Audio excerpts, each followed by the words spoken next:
برش قیصری یا تولد از راه جراحی زن واسطه تجارت است یا زنان تاجیک دیگر قابلیت مستقلانه تولد کنی را از دست دادند. عبدالرحمن قادری رئیس ولایت سوخت هفته پیش در یک ملاقاتش با طبیبان محلی این سوال را مطرح کرد. قادری با انتقاد از زیاد شدن حادثه های برش قیصری گفت معلوماتی دارد که طبیبان این کار را به خاطر مبلغ انجام میدهند، در حالی که برش قیصری عملیاتی است که در حالت مریضی و ناتوانی زن برای تولد طبیعی به راه مانده می شود. قادری درباره حق خدمت طبیبان برای انجام چنین عملیات چیزی نگفت، ولی زنهایی که از این عملیات گذشتند و یا ژورنالیستانی که موضوع را تحقیق کردند میگویند برخی طبیبان با گذراندن برش قیصری منفعت دارند، زیرا از این حساب مبلغ زیادتر به جیب آنها می رود. از روی مقررات برش قیصری با تصمیم طبیبان، رضایت زن و خویشاوندانش و در حالت انجام می شود که از روی پیش بینی های متخصصان تولد طبیعی برای زن عاقبت های ناگوار داشته باشد. هدف عملیات تولد سالم کودک و حفظ جان مادر است.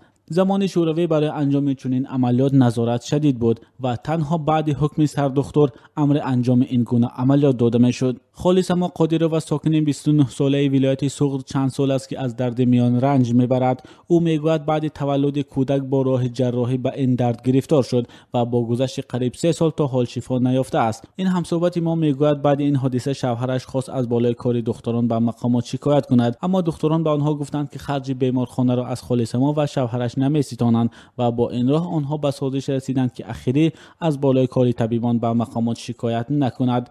بحث برش قیصری و نگرانی از زیاد شدن آن تازه از زبان یک مقامدار تاجیکستان صدا می‌دهد. عبدالرحمن قادری رئیس ولایت سوخت هفته گذشته در ملاقات با طبیبان از آن نگرانی کرد که از هر 5 تولد در ولایت یک تولد با راه جراحی صورت می‌گیرد. قادری گفت از روی معلومات او مسئولین تولدخانه‌ها به خاطر مبلغ این کار را انجام می‌دهند و موافق به سر و لباس نزدیکان بیمار معین می‌کنند که زن حامله را جراحی نمایند یا نه. ممکن